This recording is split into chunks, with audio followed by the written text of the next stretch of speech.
Avertissement. Ce programme est présenté tel qu'il a été originellement créé. Il peut donc contenir des représentations d'époque, de l'appropriation culturelle, et vous n'êtes pas à l'abri d'y apercevoir une graine. La petite histoire de est une présentation des Fosses à Purée Thompson.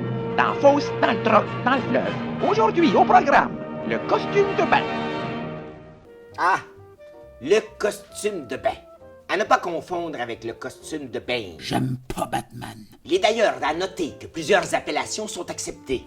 Comme par exemple, en France, on l'appelle maillot de bain. Du coup, L'histoire du costume de bain est assez récente. Elle ne remonte qu'à quelques centaines d'années. Puisqu'avant le costume de bain, les gens se baignaient en costume d'Adam. Non, pas en costume de dents, en costume d'Adam. Et oui, croyez-le ou non, la populace profitait des plaisirs de la baignade en étant totalement nus. Puis un jour, les hommes se sont rendus compte qu'il était peut-être préférable de ne pas avoir le moineau qui plane.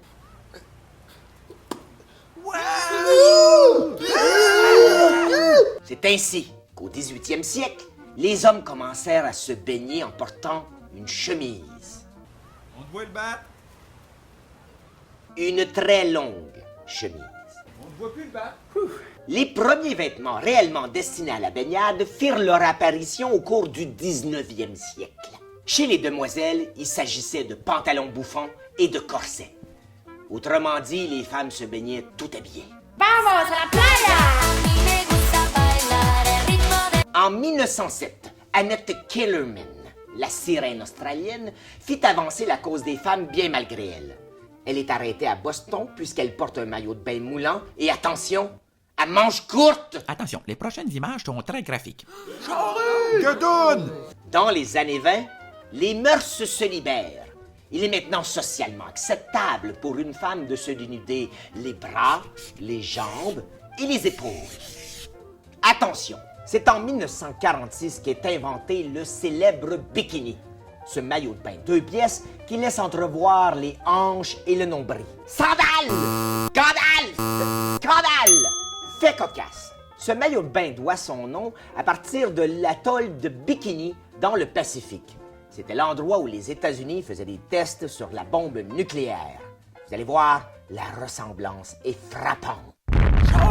Gueudonne! Il faudra toutefois attendre les années 60 pour que le bikini soit vraiment adopté par la majorité. Il doit d'ailleurs sa popularité à l'actrice Ursula Andress, la première Bond girl qui a fait bonder pas mal de monde lorsqu'elle est sortie de l'eau dans son bikini blanc. Du côté des hommes, l'invention du lycra et la libération sexuelle créa ceci. Ouf, c'est beaucoup trop d'informations.